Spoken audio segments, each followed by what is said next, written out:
not moving on accident. This is supposed to happen. He is one of the best drivers in the business, one of my best friends in the entire world. It's Eric, right? Yeah, his name's Eric. Everybody say hi, Eric!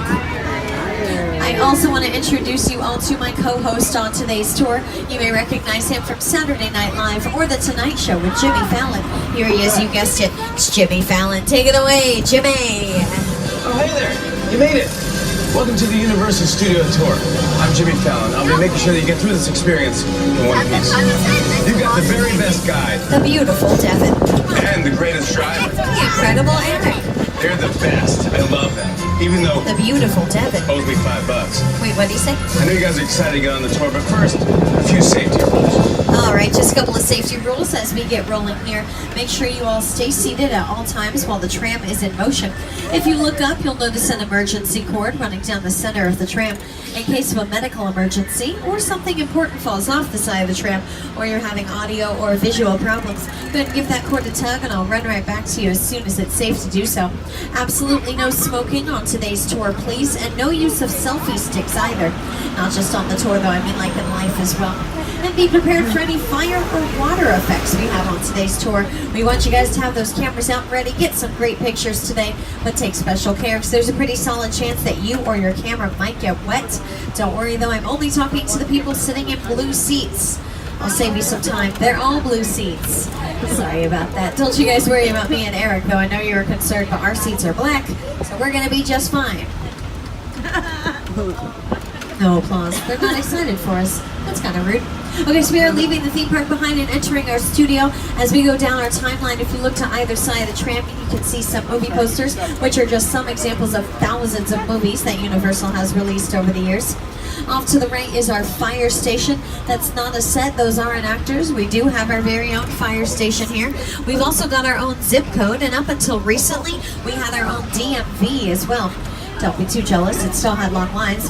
But we have all of these amenities because we do treat our studio like its own little mini city. In fact, early on in the tour, you're going to be able to see some bungalows where celebrities lived and used as houses while they fulfilled their contracts with the studio. Of course, celebrities are no longer on the contract system with specific studios. They can bounce from film to film as they want to. So then we use those bungalows for something a bit different. I'll point those out as we get closer. But the first thing we're going to be able to see on our studio tour is our front lot, which is home to our sound stages. Off to the left is Soundstage 12, currently home to NBC's hit singing competition, The Voice. Soundstage 12 is the largest on the lot. It's also one of the top 10 biggest sound stages in the world. So when we have something to film inside of a sound stage on a very large scale, we film it in there.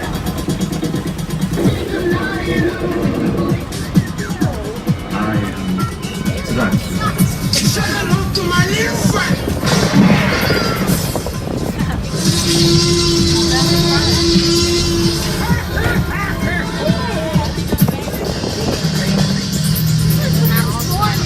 That was all filmed inside of Soundstage 12. We call them sound stages because they are mostly soundproof. They're about 98% soundproof. So to account for those extra 2%, we have red lights in front of every door called wigwag lights. It's a ridiculous name, I know, but it's what we call them. If any of those wigwags start glowing red, it means that they are filming at that exact moment, and we have to go off microphone to accommodate them.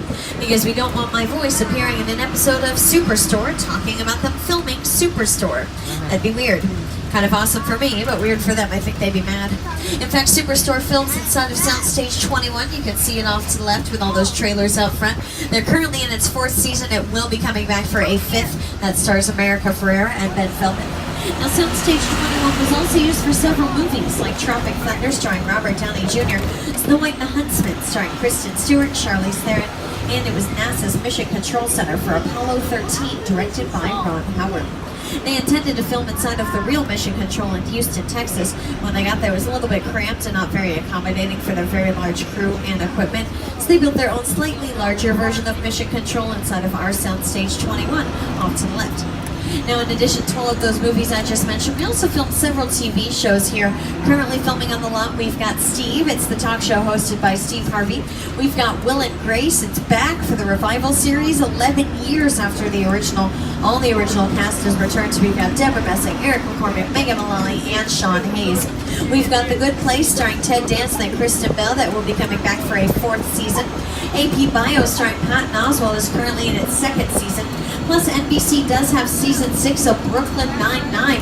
It was on Fox for seasons 1 through 5, but we scooped it up for season 6. And if you're a big fan of the show, don't worry, it will be coming back for a season 7 as well. Nine-Nine. Now coming up off to the left is our first celebrity sighting of the day. It's Ted with his martini glass from Ted 2, the sequel to the Teddy Bear movie starring Seth MacFarlane. Yeah, it's after 5 o'clock. He's fine. Ted is actually here guarding our bungalows. Now our bungalows are here because while TV can take about a week to shoot, from concept to writing to actually filming it, movies can take way longer. They can take weeks, months, or even years to shoot. So we have these bungalows off to the left to help them prepare for that long process. Now they used to be dressing rooms for some of Hollywood's top stars like Doris Day, Rock Hudson, Jimmy Stewart. But now they're used as production offices for some of Hollywood's top writers, directors, and producers like Illumination Entertainment, who bring us the Despicable Me films, most recently in that series being Despicable Me 3, which should have been called Despicable 3, but I was not in that meeting, so missed opportunity on their part. But they are also coming out with The Secret Life of Pets 2 that's going to be released this summer, so keep an eye out for that. And keep an eye out off to the left-hand side of the tram. You will be able to see Bungalow 5195. You might recognize the familiar silhouette of Alfred Hitchcock out front because those used to be his offices, but now they're the offices of the Dealer Entis Company who brought us Hannibal to the big and small screen. It's a nice family-friendly show. Go back and watch it with your kids. They'll love it. Our newest sound stages off to the left. They've been used for America's Got Talent, World of Dance, that dance show on NBC with judges Jennifer Lopez, Neo, and Derek Huff. These are known as the Will and Grace sound stages. They were dedicated to the cast when they revived the series. But these sound stages were built specifically for Hairspray Live, starring Kristen Chenoweth and Jennifer Hudson. And they were built right in this spot, so that way they were right next door to our Metropolitan sets. So they could film the interior scenes inside of these sound stages and the exterior scenes on our Metro sets after running really fast back and forth. Since it was a live production, they did need to be able to run quickly as possible. Now, as I said, we are approaching our Metropolitan sets here, and guys, they are filming up ahead for a show called Making It. It's hosted by Amy Poehler and Nick Offerman from Parks and Recreation. Now, I will have to go into a quiet zone for this one. We won't be able to see them filming from here. We will be able to see some stuff later on the tour. There will be a second quiet zone for Making It, but as it stands now, they would just be able to pick up my loud microphone. So I'm going off microphone. Talk to you guys in a bit.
Thank you guys for your patience. Should be one more quiet zone later on the tour. Now, if you look at all these buildings, they might look pretty impressive, but they are all fake. They're just what we call facades, which are just the fronts and sides of buildings, because we only really need to build what the camera will see, and the rest is left up to your imagination. In fact, what appears to be brick or stone on any of these buildings is really just foam rubber and fiberglass.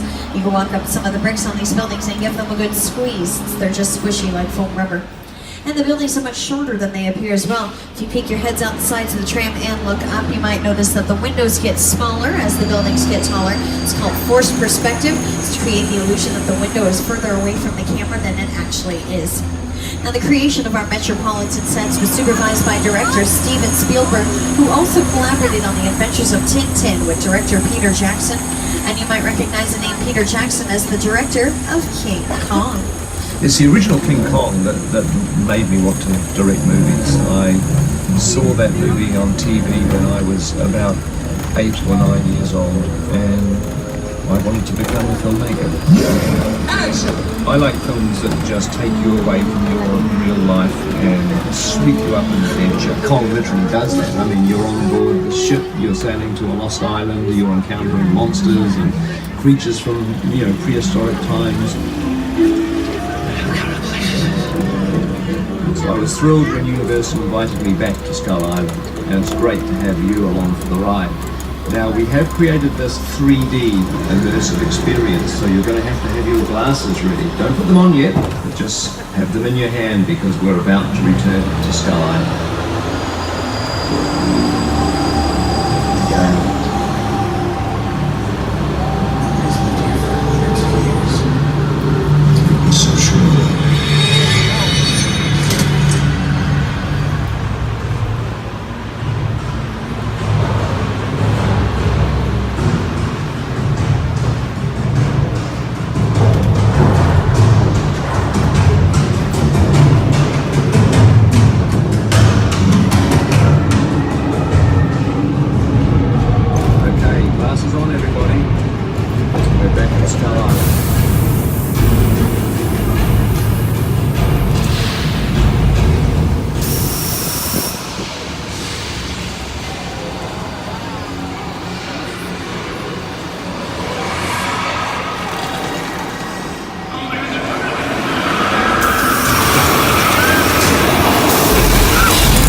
Largest 3D experiences. The screens you just saw were over 180 feet long and 40 feet tall. It was created by Peter Jackson and his team over at Weta Digital. They won 6 Academy Awards for their work on King Kong, Rise of the Planet of the Apes, The Lord of the Rings trilogy, The Hobbit trilogy, Avatar, and The Jungle Book. Now you guys will need those 3D glasses again later on the tour, so hang on to them. I'll tell you when to put them back on. With a project like Studio Tour, the audience is in the middle of the environment. They're looking in all directions, there's creatures coming at them, they're seeing Kong from this side and T-Rexes from the other side. Working on a movie, we always know we're people in looking. They're looking straight ahead. They're looking at the shot that we're working on. Here you have to take into account that people are looking in all directions. Also, one of the things about this ride, unlike the movies that we're used to working on, there's no cuts because it's one giant shot. This tram that's driving along through Skull Island is where the camera's from. This ring represents where the screen is 10 meters away. We're really creating about 50 minutes of a feature film. That amount of visual information, that number of pixels, and presenting them to the audience, it's a hell of a ride. Now, some of you might have noticed that our old tram was featured in that short 3D film. The second our tram appeared on screen, it became what we call a picture car. A picture car is any car that's on screen. It can be in movies or TV. Sometimes they're real working cars, and the actors or stunt drivers can really drive them around on set. But sometimes they're just made to look like cars. They don't even have engines in them. All they really have to do is just sit there and look pretty. Kind of like Eric. Now, some of the picture cars you're about to see, both coming up ahead of us off to the left and on your screens, have gone on to be just as famous as the actors that drove them. Look out!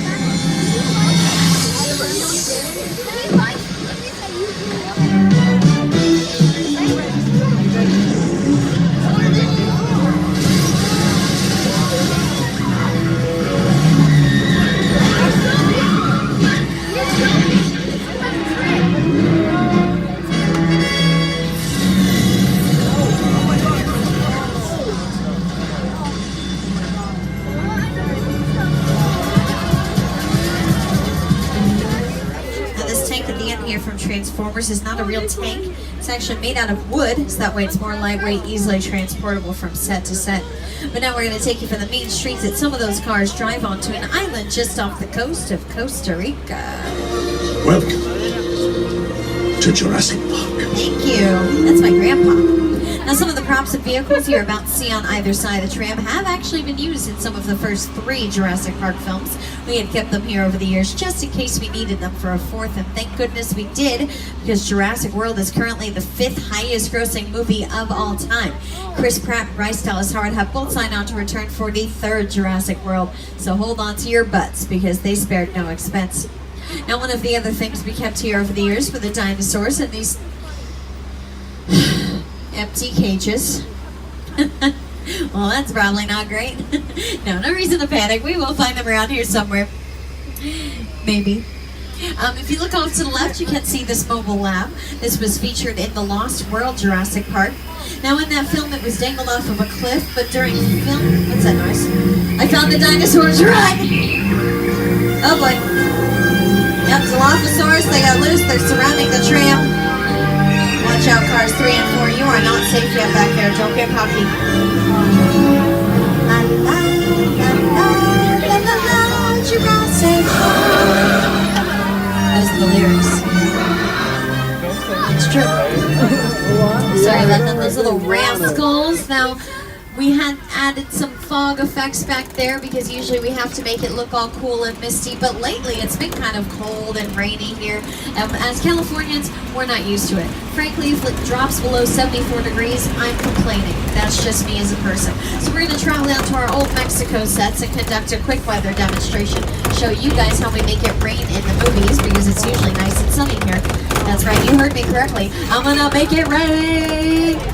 But in an appropriate way for kids. Okay, so we've got Old Mexico here, which you might recognize from Nacho Libre starring Jack Black. Now we're just adding thunder for the purposes of this demonstration. Usually they wouldn't add it till after they filmed the scene, so we could actually hear what the actors were saying. Well, let's add some rain into the mix, please. Now this rain is the effect of overhead sprinklers. It shoots the water directly up into the air so it falls back down naturally. We do have a term for this in the industry. It's called gravity. Now, for those of you on board currently living in California, do not be alarmed. This is fake rain. You do not need to drive badly. You know, this is a little bit too much. Let's go ahead and cut. Can we cut the rain? It's too much water. Hey, remember when I made that silly little joke about if you're sitting in a blue seat, you might get wet? Yeah, about that.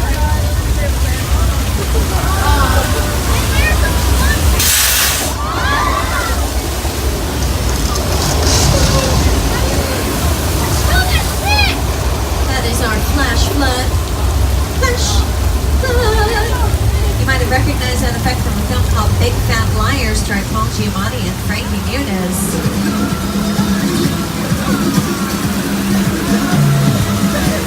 You cannot run the wolf, kid! Yeah, what's the end of that? I know, it's funny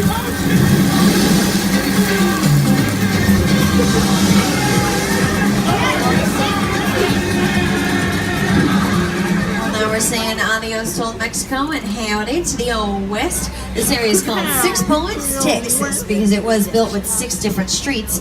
Each street has its own bank, saloon, and sheriff's office. And we built it that way because during the silent film era of movie making, we could actually film up to 6 different westerns at once because, hey, we didn't have to worry about sound.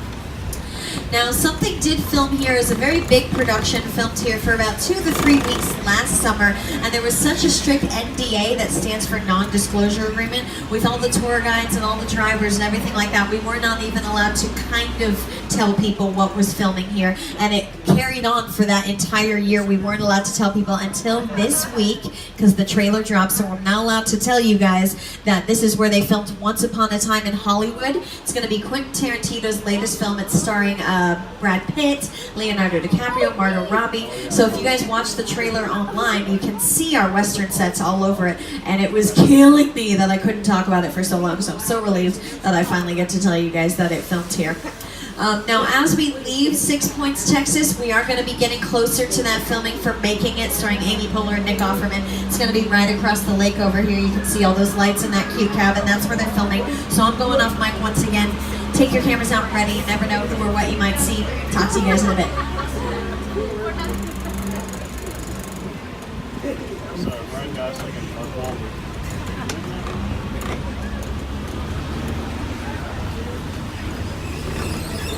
Let me get some apple juice.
Okay, now we do get to explore Soundstage 50.